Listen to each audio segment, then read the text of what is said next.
Imagine applying for a job 10 years from now. The company does not ask to read your thoughts. That would sound invasive. It asks for a 30-minute cognitive assessment. A lightweight headset measures focus, fatigue, and compatibility with the role. You can refuse, but the candidate who accepts gets an instant offer. Did you consent? Legally, perhaps. Freely? Not really. This is not a prediction about a current employment practice. It is a scenario about how mental privacy could erode. Not through a machine that suddenly knows every sentence in your head, but through requests that are technically optional and economically difficult to refuse. We are nowhere close to a machine that opens a universal window into anyone's thoughts. The most capable current speech interfaces generally require implanted electrodes, cooperative users, extensive calibration, and tightly defined tasks. But changing your options does not require reading every thought. The mechanism has 3 steps. First, collection. A headset, phone, watch, or workplace tool gathers signals: eye movement, voice, sleep, heart rate, location, interaction patterns. Second, inference. A model combines those traces with years of behavior. It may not know the sentence in your head, but it may predict that you are distracted, exhausted, uncertain, likely to leave, or at risk of a health problem.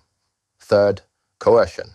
An institution makes access to work, insurance, education, care, or opportunity easier for people who agree to be measured. That third step is the danger. From the perspective of power, a partial but consequential inference can be enough. This concern is not limited to direct brain recordings. In 2025, UNESCO adopted a recommendation on the ethics of neurotechnology that explicitly addressed mental privacy, identity, autonomy, and freedom of thought. Its scope includes indirect neural data and non-neural data used to infer mental states. The point is not that every eye movement reveals a secret. The point is that a system can become useful, profitable, and influential long before it becomes perfect. A sleep app could later be reanalyzed for signs of cognitive decline. Meeting recordings could be repurposed to estimate stress. A personal archive could expose relationships, addictions, political beliefs, or medical risks without one file ever stating them plainly. And pressure will not come only from employers or governments. A partner may say, "If you trust me, why not share the emotional record of that evening?" A parent may say it is for protection. A friend may ask for proof that you were not angry. Privacy norms can collapse socially before they collapse legally. Courts will make the boundary even harder. A memory archive could help a locked-in patient communicate or show that someone was too fatigued to work safely. The same archive could be demanded by an insurer, a prosecutor, or a hostile ex-partner. The problem is not that the technology exists. The problem is who controls the boundary. We need protection stronger than a dense consent form.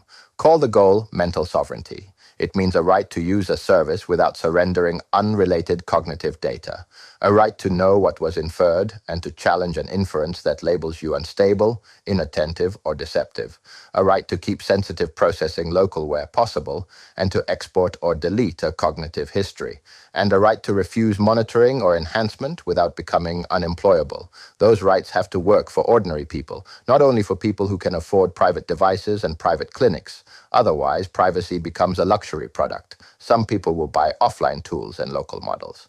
Everyone else will receive cheaper services in exchange for more access to their internal lives. We have already seen the pattern.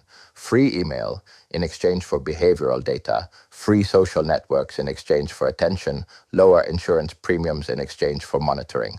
The next offer could be better work in exchange for attention tracking, better education in exchange for cognitive data, or better healthcare in exchange for a permanent profile of how your mind and body react. By the time a machine can reconstruct something close to a private thought, the market for extracting useful fragments may already exist. The decisive question is not, can it read everything?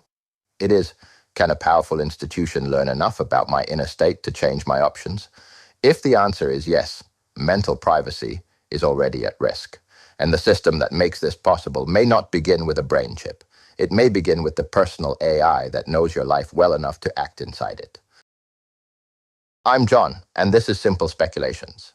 If you're enjoying these grounded explorations of the future, subscribe to Simple Speculations. This channel is for you if you want to think seriously about how technology could change memory, privacy, relationships, work, and everyday life. There is much more to explore.